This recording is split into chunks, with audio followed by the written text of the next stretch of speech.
E aí pessoal, tudo bem? Faz tempo que eu não falo com vocês, né, através do vídeo. Bom, o meu objetivo aqui é discutir com vocês um pouco esse capítulo que a gente começou a trabalhar, esse assunto com o qual a gente começou a trabalhar ontem, a parte de energia aqui, pegando o livro do Franco, mas como eu falei para vocês, isso tem, por exemplo, em outros livros que estão lá no Integris. Esse aqui, Mecânica de Fluidos, certo? Esse aqui é uma versão em inglês, mas lá tem uma versão traduzida, tá bom? E fazendo esse vídeo, primeiro porque eu percebi que eu errei um comentário ontem, e também para dar algumas dicas para vocês para a resolução dos exercícios, tá? Então, deixa eu falar rapidinho sobre o erro que eu cometi, que era aqui sobre essa interpretação do termo quando a gente vai escrever... Peraí, isso aqui é um trabalho. Quando a gente vai escrever a equação de Bernoulli, né? A gente normalmente tem alguma coisa... A gente escreve uma coisa assim, né? P dividido por ρg mais v ao quadrado dividido por 2g mais z, né, igual h, tá? Outra coisa, eu descobri por que se usa esse h, na verdade, em inglês, carga, que a gente fala, né, a carga que a gente fala, em inglês se diz head, tá? Então, obviamente, a primeira letra com h, então, na verdade, a gente usa esse h porque a gente importou, né, essa terminologia do inglês, da carga em inglês que se chama head. Tá bom? E aí, voltando ao comentário original, eu fiquei discutindo com vocês que, por exemplo, né, Z... Deixa eu descer um pouquinho aqui.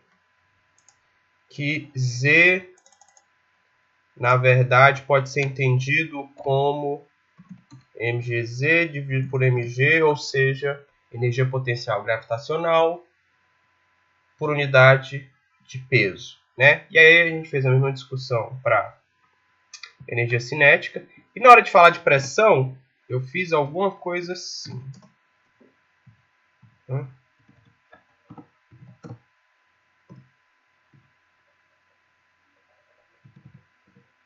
E aí, eu escrevi alguma coisa assim. P dividido por gama G. Tá?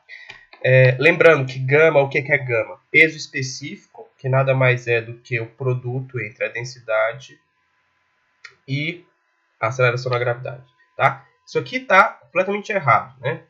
Isso aqui está completamente errado. O que eu deveria ter escrito é essa parte aqui à esquerda. Está correta, né? E aí isso pode ser reescrito dessa forma.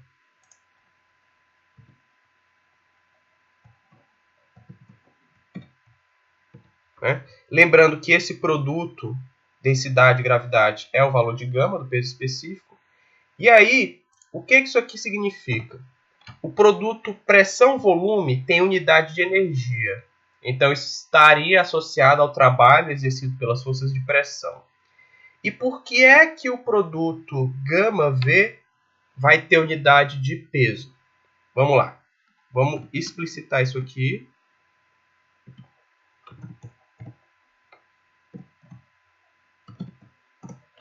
Agora fica mais claro.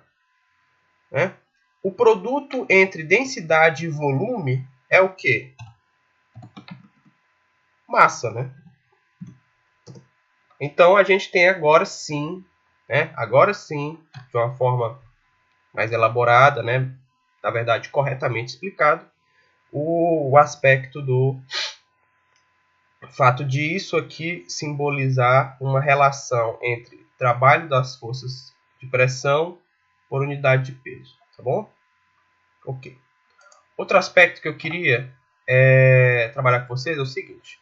A lista de exercícios já foi postada. Deem uma olhada nos exemplos resolvidos, tá? Agora, não se limitem a esse livro, certo? Vocês podem encontrar outros materiais mais detalhados. Então, indo aqui um pouco para o aspecto dos exercícios, vocês vão ver, por exemplo, o autor falando de tubo de Pitot, certo? Que é um instrumento utilizado para fazer medidas de pressão, de velocidade, etc. Então, não tem uma descrição muito... Na verdade, não tem muitos comentários sobre isso aqui. Nesse capítulo, talvez tenha alguma coisa no capítulo de estática, eu não olhei, mas eu não sei, tá? Então, procurem, pesquisem, né, para vocês conseguirem fazer os exercícios direitinho, tá? E aqui nesses exercícios, pessoal, é aquela coisa que eu falei, né? Vocês, agora que a gente está trabalhando com a equação de Bernoulli, a gente não pode esquecer, por exemplo, daquilo que a gente já sabe, equação da continuidade, né? E outras coisas. Por exemplo, aqui nesse problema, o 4.3. Uma informação que vai ser importante aqui, para resolver a letra B, é o fato de que a seção transversal aqui no ponto S é igual a do ponto B, ou seja, a área é igual. E quando a área é igual, o que a equação da continuidade diz? Se você mexer um pouquinho nas equações, tá? Isso vai ser importante, por exemplo, para resolver a letra B. Outra coisa que eu queria comentar é como construir a base para resolver os seus problemas, né? O que eu estou querendo dizer? Lembra que a gente comentou que a medida do Z, né, ou seja, da carga potencial...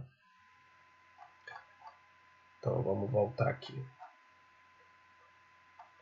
Carga potencial que está associada com esse carinha aqui, né? É uma medida que a gente faz em relação a um plano horizontal de referência, certo? O que é muito inteligente a gente fazer em vários problemas? Traçar, se você está estudando uma tubulação, o plano horizontal de referência passando pelo centro, né, dos cilindros, ou, enfim, dos cones, pelo centro geométrico, né, da tubulação que a gente está estudando. Por quê? Nesse caso aqui, vocês podem ver com mais calma depois, eu vou comparar os pontos 1 e 2. Vejam que, ao colocar o meu plano horizontal de referência aqui, e escolhendo pontos 1 aqui e aqui, o que eu tenho? Né? Como eles estão no mesmo lugar, tá? Eu estou pegando meu ponto 1 aqui e o meu ponto 2 aqui. Então, eles estão na mesma linha, né? Numa linha que os une, paralela ao plano horizontal de referência. Ou seja, tudo isso para dizer, eles têm o mesmo Z.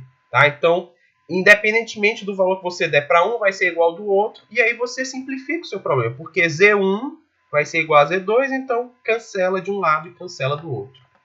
Certo? E aí vocês vão ver que em várias situações, né? Deixa eu tentar apagar isso aqui. Depois eu me livro disso. Em várias situações, nos problemas enunciados, vocês já têm uma linha traçada. Então, por exemplo, aqui. E até a sinalização, por exemplo, aqui, olha. Vou utilizar um ponto de saída, certo? Da tubulação como referência. Lembre-se daquilo que a gente comentou na última aula, tá? Então, esse tipo de coisa aqui já ajuda vocês a entender, por exemplo, onde vocês vão escolher os pontos, né? Então, no caso aqui, obviamente, eu vou escolher um ponto aqui. E aí vou escolher, por exemplo, um ponto aqui. Né? tá bom? E aí, olha só por que é que as equações de estática não são suficientes para a gente estudar uma série de problemas, né? Porque nem sempre a gente vai ter situações em que a gente vai ter colunas de fluido instaladas ao longo da nossa tubulação, né? Com a instalação de uma coluna, eu coloco aqui uma coluna, com certeza nesse ponto, né, sabendo que existe uma coluna de óleo de 20 centímetros, eu consigo calcular a pressão, né, o P que existe aqui, né? Mas nem sempre a gente tem essa condição, tá? Então, esse é mais um dos motivos para a gente trabalhar com a equação da continuidade, perdão, a equação de Bernoulli associada à equação da continuidade e também com aquelas equações que a gente tem lá dos cálculos de pressão, né? A partir da estática, tá bom? Então, sempre que você tiver uma coluna, é lógico que você vai poder calcular naquele ponto específico qual é a pressão, tá? Mas nem sempre você vai ter essa coluna instalada, certo? Então você vai precisar associar essa informação, por exemplo, desse ponto com outras regiões, tá? Então nesse caso aqui desse problema, vocês vão conseguir chegar no resultado usando a informação apenas aqui, né? Porque aqui a gente já sabe que a pressão aqui é simplesmente atmosférica, aqui vai ser a pressão da coluna de óleo mais a pressão atmosférica, tá? Então tudo bem. Em outros exemplos, tá? Vocês vão ter figuras como essa, então tem o tal do tubo de Pitot, tá? Deem uma olhada como é que vocês trabalham esse tipo de situação, como é que vocês entendem o que significa, né? O que representa o que está escrito aqui. E mais uma vez, não se limitem a esse livro, né? Eu uso ele para tirar os exercícios e também para como referência de introdução à disciplina, certo? Mas se estiverem com dificuldade, né? Óbvio, existe muito material disponível, tá? E aí, por favor, trabalhem, né? Podem até trabalhar juntos, claro, a entrega é individual, mas o ideal é que vocês, se puderem tirar dúvidas com os colegas, né? Lógico, não vai fazer a coisa igual, né? Colocar do mesmo jeito, mas trabalhando juntos para tirar dúvidas e entender melhor o que está acontecendo. E aí também, óbvio, podemos discutir em sala de aula, como eu já falo insistentemente para vocês, tá bom? Mas enfim, o propósito desse vídeo era fazer aquela correção inicial, fazer mais alguns comentários, né, e dar algumas dicas sobre resolução de problemas, tá bom? Então eu espero que isso tenha ajudado vocês, que ajude e que vocês consigam fazer os exercícios, né? E, enfim, fico aí no aguardo e, obviamente, vamos ter várias oportunidades para discutir eventuais dúvidas que vocês possam ter, tá bom? Então é isso, tá? Um abraço e bons estudos.